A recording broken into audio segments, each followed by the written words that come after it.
अस्सलाम वालेकुम स्टूडेंट्स, कैसे हैं आप सब लोग। उम्मीद है खैर वाफियत से होंगे और लास्ट लेक्चर में जो चीज़ें हम लोगों ने डिस्कस की हैं आप लोगों को समझ आ गई होंगी। और आज के लेक्चर में जो हम बात डिस्कस करने वाले हैं वो प्रीवियस की ही तरह की है और ये आप लोगों को मज़ीद अच्छा आपका कंसेप्ट क्लियर कर देगी। और आज जो हमने चैप्टर स्टार्ट करना है वो आप लोगों की बुक का चैप्टर नंबर 2 है। इंतहाई ईजी चैप्टर है जिसके अंदर हमने 2 टॉपिक डिस्कस करने हैं। एक इस लेक्चर में डिस्कस हो जाएगा और एक के लिए हम नेक्स्ट लेक्चर का जो है वो इस्तेमाल करेंगे। तो आप लोगों के पास जो चैप्टर नंबर 2 है, अगर हम बात कर लें इसको, तो आप लोगों ने देखा होगा कि हम लोगों ने चैप्टर नंबर 5, 6, 7 के अंदर 6 के अंदर बड़ी डिटेल में हम लोगों ने एक बात डिस्कस की है और वो है टेबल। टेबल क्या था, आपके पास collection of rows and columns. आप लोगों को टेबल एक आपकी स्क्रीन के ऊपर भी दिखाई दे रहा होगा। उसके अंदर भी देखिए आप लोगों को क्या बनी हुई नज़र आ रही है। आपके पास कुछ रोज एंड कॉलम्स जो है वो बने हुए नज़र आ रहे होंगे। तो आप लोगों के पास ये जो फील्ड है, अगर हम बात करें यहाँ पे, तो इस चैप्टर के अंदर हमने बेसिक से ही स्टार्ट लेना है। और बेसिक हमारे पास क्या है, हमारे पास फील्ड है।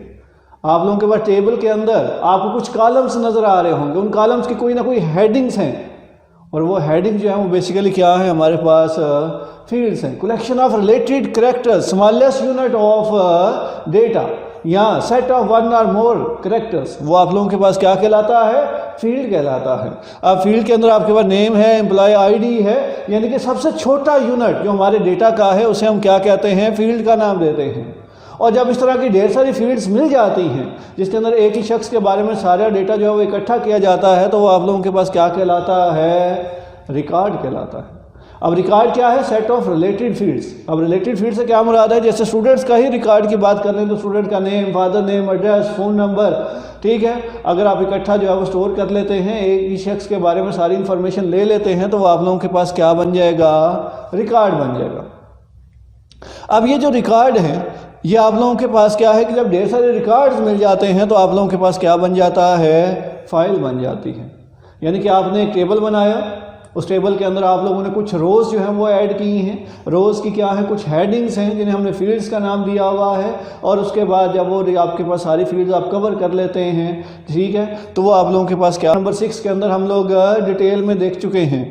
तो आप लोगों के पास रिकॉर्ड क्या है, यानी कि रिकॉर्ड क्या है, हमारे पास डेटा सेट, ठीक है जी। हमारे पास क्या नाम है उसका, डेटा। अब ये रिकॉर्ड स्टोर कहाँ पे किया जाएगा, किस जगह पे हम इस रिकॉर्ड को रखेंगे। रखने के लिए हमारे पास कोई ना कोई स्टोरेज मीडिया तो यूज़ होगा। फर्स्ट ईयर के अंदर हम लोगों ने सेकेंडरी स्टोरेज मीडिया पढ़ा था जिसके अंदर सीडी की बात की गई थी, डीवीडी की बात की गई थी, हार्ड डिस्क की बात की गई थी, ऑप्टिकल डिस्क की बात की थी। उसके अंदर हम क्या करते हैं, इस मीडिया, इस डेटा को स्टोर करते हैं। तो आप लोगों के पास यहाँ पे क्या है कि अभी तक हमने बात कर ली है फील्ड क्या होता है, उसके बाद रिकॉर्ड क्या है और फाइल क्या है। आप लोगों के सामने एक टेबल आ रहा है जिसमें क्लियरली आप लोगों को ये दिखाया जा रहा है कि that one is the field, ये रिकॉर्ड है और ये आप लोगों के पास क्या है, फाइल है।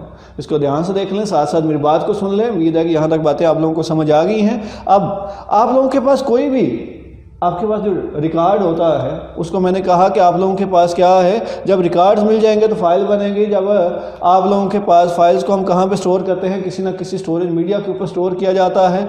लेकिन आप लोगों के पास स्टोर कैसे किया जाता है, कंप्यूटर के अंदर आप लोगों को पता है कि कंप्यूटर की अपनी लैंग्वेज में ही स्टोर किया जाता है। और अपनी लैंग्वेज कौन सी है, मशीन लैंग्वेज है। उसमें ही हम क्या करेंगे, उसको स्टोर करेंगे। और मशीन लैंग्वेज क्या होती है, 0 और 1 की फॉर्म में होती है, बाइनरी फॉर्म के अंदर होती है, जिसके अंदर आप लोगों के पास डेटा जो है वो क्या किया जाएगा, आपके पास स्टोर किया जाएगा। और आप लोगों को पता है कि कोई भी फील्ड है वो कोई ना कोई स्पेस ऑक्यूपाई ज़रूर करेगी। 4 बाइट जगह ले ले, 8 बाइट जगह ले ले, 10 बाइट जगह ले ले, ठीक है। और वो आप लोगों के पास कब आपके पास ऑक्यूपाई करेगी स्पेस, जब हम उसे क्या कर रहे होते हैं, डिफाइन कर रहे होते हैं। लेकिन जब भी फील्ड की बात होती है तो फील्ड आप लोगों को याद है चैप्टर नंबर 6 के अंदर हमने फील्ड प्रॉपर्टीज डिस्कस की थी, जिसके अंदर हम लोगों ने एक फील्ड प्रॉपर्टी डिस्कस की थी जिसको मैंने नाम दिया था, अगर आप लोगों को याद हो, that was the field size. कि आप लोगों के पास उसका साइज हमने कितना रखना है, मैंने कहा जी 10 कैरेक्टर्स। तो क्या हुआ था, 10 कैरेक्टर्स ही स्टोर हुए, 10 से ज़्यादा स्टोर नहीं हुए थे। तो यहाँ पे भी आपके पास जो फील्ड होते हैं ना, उसकी आपके पास फिक्स लेंथ फील्ड होती है और वेरिएबल लेंथ फील्ड होती है। फिक्स लेंथ का मतलब है कि आपने डिफाइन कर दिया है कि इतने लेंथ की फील्ड जो है मेरे पास अवेलेबल है, इससे ज़्यादा स्टोर नहीं हो सकते लेकिन उससे कम स्टोर हो सकते हैं। लेकिन वेरिएबल लेंथ का मतलब ये होता है कि जब आप प्री डिफाइन नहीं कर सकते कि नंबर ऑफ कैरेक्टर जो है वो कितने स्टोर होने हैं, तो उसे हम वेरिएबल लेंथ फील्ड का नाम देते हैं। छोटी सी एग्जाम्पल ले लेते हैं, जैसे फॉर एग्जाम्पल आपने एक टेबल बनाया हुआ था जिसके अंदर एक सिटी के नाम से फील्ड बनी हुई है और उसके अंदर हम लोगों ने जो वर्ड स्टोर करना था वो PAK स्टोर करना था। क्या स्टोर करना था, PAK यानी कि पाकिस्तान शॉर्ट वर्ड के अंदर। और हमारे पास जो फील्ड आप लोगों ने रिजर्व की हुई थी उसके करैक्टर्स टोटल कितने आ सकते थे, 1 2 3 4 5 और 6 करैक्टर्स। टोटल कितने करैक्टर्स आ सकते थे, हमारे पास 6 करैक्टर्स आ सकते थे। जब 6 करैक्टर्स आ सकते थे लेकिन हमने 3 करैक्टर स्टोर किए तो 3 करैक्टर्स की स्पेस हमारे पास पीछे बच गई। ये कब होगा, जब हमारे पास कौन सी फील्ड होगी, फिक्स लेंथ फील्ड होगी। आप उससे कम तो स्टोर कर सकते हैं लेकिन उससे ज़्यादा स्टोर नहीं करेंगे, बल्कि जब फिक्स कर दिया गया है तो वो फील्ड फिक्स रहेगी, वो रिजर्व रहेगी, उसका कोई और इस्तेमाल नहीं कर सकता, इसलिए वो स्पेस क्या होगी हमारे पास लॉस हो जाएगी।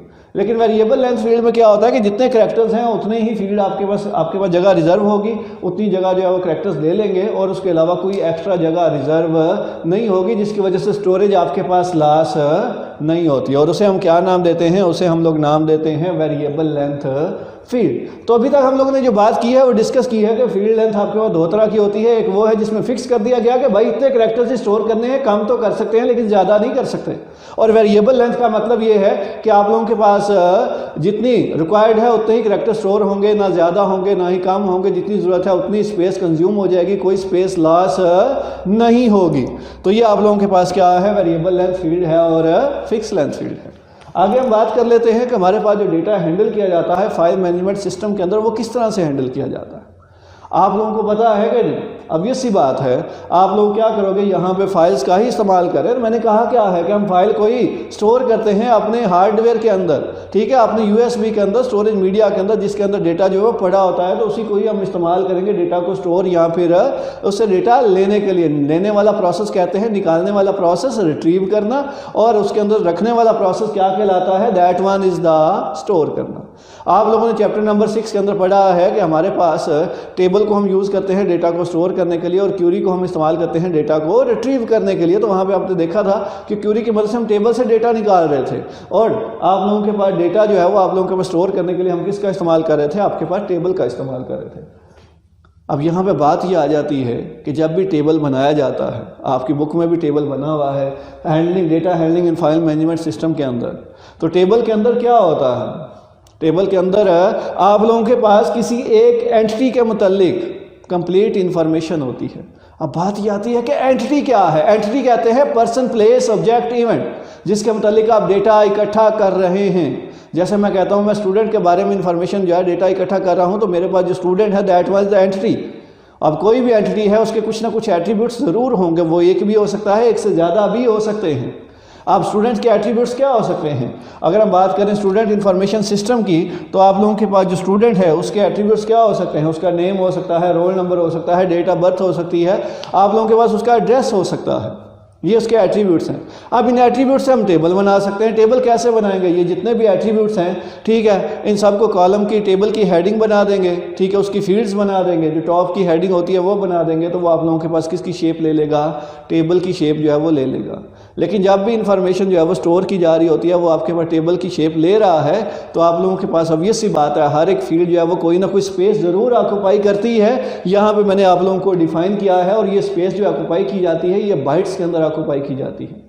आप लोगों के पास ये जो data handling file management system है, इस टॉपिक में एक टेबल बना हुआ है जिसके अंदर आप लोगों के सामने एक डायग्राम से भी आप लोगों को नज़र आ रही होगी, जिसमें ये चीज़ दिखाई जा रही है कि एम्प्लॉय आईडी है तो आप लोगों के पास 4 बाइट जो है ना वो जगह ले रही है, आपके पास नेम है वो 20 बाइट जगह ले रही है, हायर डेट जो है वो 8 बाइट जगह ले रही है। तो हर एक फील्ड अपनी कोई ना कोई स्टोरेज जो है वो आपके पास क्या है, स्टोरेज स्पेस जो है वो कंज्यूम कर रही है, और उसी के अंदर ही जो है वो डेटा क्या किया जा रहा है, आपके पास रखा जा रहा है। और हर एक फील्ड का क्या है, कोई ना कोई नेम ज़रूर है, जिसे हम उसे एड्रेस का नाम देते हैं, और उसी एड्रेस की मदद से आप डेटा उसमें से ले सकते हैं या उसमें डेटा रख सकते हैं। अगर आप लोगों को याद हो तो जब हमने क्यूरी अप्लाई की थी उस टाइम क्या हुआ था, मैंने टेबल में से क्या किया था, फील्ड्स के नाम की मदद से ही उसमें से डेटा निकाला था, तभी पॉसिबल था मेरे लिए डेटा निकालना। लेकिन जब तक वो नाम ना हो तो मैं कभी भी फील्ड के नामों की मदद से ही डेटा निकाल सकता था, इसके अलावा मैं डेटा नहीं निकाल सकता था। इसका मतलब है ये जो फील्ड के नेम है ये किसका काम कर रहे थे, हमारे पास एड्रेस का काम कर रहे थे।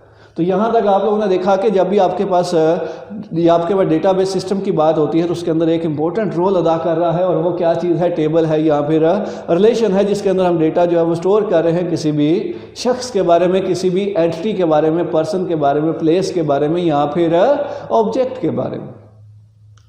लेकिन अब आपके पास बात ये आती है कि जो टेबल है उसकी कोई ना कोई खसूसियात, प्रॉपर्टीज ज़रूर होंगी। ये हमने चैप्टर नंबर 6 में देखा था। चैप्टर नंबर 6 में जब हमने शुरू किया था ना रिलेशन का, अगर आपको याद हो, उससे दूसरे पेज के ऊपर हम लोगों ने ये बात डिस्कस की है। तो वो क्या है? Properties of relation. और प्रॉपर्टीज में से पहली प्रॉपर्टी क्या है? नो डुप्लीकेट रो एग्जिस्ट। वहाँ पे आप लोगों ने देखा होगा पूरे टेबल में कोई एक रो ऐसी नहीं थी जो 100% सेम हो, उसके अंदर डिफरेंस ज़रूर था, चाहे वो 0.1% ही क्यों ना हो, 1% डिफरेंस ज़रूर था। 100% कोई भी दो रोज़ आपके पास सेम नहीं थी। ये क्यों नहीं थी, ये कल की क्लास में हम लोग इंशाल्लाह देखेंगे। आप लोगों के पास order of rows and significant, आप लोगों को मैंने डिफाइन नहीं किया था कि हमेशा ही ऑर्डर बनाएंगे। आप चाहे तो, जैसे मेरे पास कोई टेबल बन रहा है, जैसे रोल नंबर है, नेम है, डेट ऑफ बर्थ है, तो मैं चाहूँ तो पहले एड्रेस लिख लूँ, फिर आपके पास डेट ऑफ बर्थ वाला कॉलम बना लूँ, फिर फ़ोन नंबर वाला कॉलम बना लूँ, फिर नेम वाला बना लूँ। कॉलम्स का तादाद या कॉलम्स का सीक्वेंस क्या होना है ये मैटर नहीं करता, आप जैसे चाहें वैसे इसको बना सकते हैं। सेम ऐसे ही रिकॉर्ड आपने एंटर करने थे पहले 1000 स्टूडेंट्स के, तो आप लोग क्या करते हो कि पहले आपके पास एक स्टूडेंट का रिकॉर्ड एंटर कर लेते हैं, फिर 10वें का रिकॉर्ड कर लेते हैं, फिर 5वें का कर लेते हैं। तो रोज़ का सीक्वेंस भी आपके पास मैटर नहीं करता, यानी कि order of rows and columns are insignificant, यानी इससे कोई फ़र्क नहीं पड़ता कि आप किस तरह से उसे एंटर कर रहे हैं।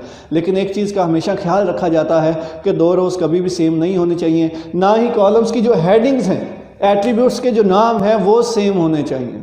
ऐसा ना हो कि कॉलम्स की हेडिंग जो है वो आप लोग क्या कर दें, सेम कर दें, तो आप लोगों का पास जो डेटाबेस मैनेजमेंट सिस्टम है वो कंफ्यूज हो जाए, उसे ना पता चले कि भाई मैंने किस चीज़ को निकालना है, तो वो क्या करेगा, एरर जनरेट करेगा।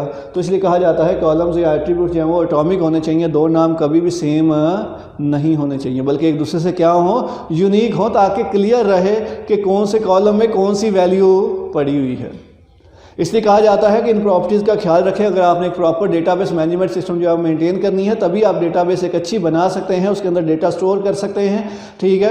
और आप लोगों को पता है कि ये सारा काम मैनेज कौन करता है, ये सारा काम इस्तेमाल कौन करता है, वही बंदा जिसने इसका इस्तेमाल करना है। तो वो शख्स कौन होता, उसे हमने चैप्टर नंबर 1 में एक नाम दिया हुआ था, और वो नाम क्या था, अगर आप लोगों को याद हो, that one is the user, इस्तेमाल करने वाला। और वो कौन सा यूज़र था, अगर आप लोगों को थोड़ा सा और याद पड़ता है, that was the end user, वो है वो बंदा जो इस्तेमाल करने वाला है, जिसके पास इतना टेक्निकल नॉलेज नहीं है, इतनी टेक्निकल स्किल नहीं है। उसका मतलब, उसका काम सिर्फ इतना ही है कि अच्छा उसके सामने सॉफ्टवेयर ओपन है, उसके सामने डेटाबेस मैनेजमेंट सिस्टम ओपन है, उसने क्या करना है, सिर्फ उसका इस्तेमाल करना है, उसके अलावा कोई और काम नहीं करना। उसके अंदर क्या हो रहा है उसे नहीं पता, लेकिन वो सिर्फ इस्तेमाल करने वाला है। उस शख्स को हम क्या कहते हैं, उसका यूज़र नाम देते हैं, ठीक है। और वो आप लोगों के पास क्या है, एंड यूज़र है, जिसके पास कोई टेक्निकल नॉलेज स्किल नहीं है।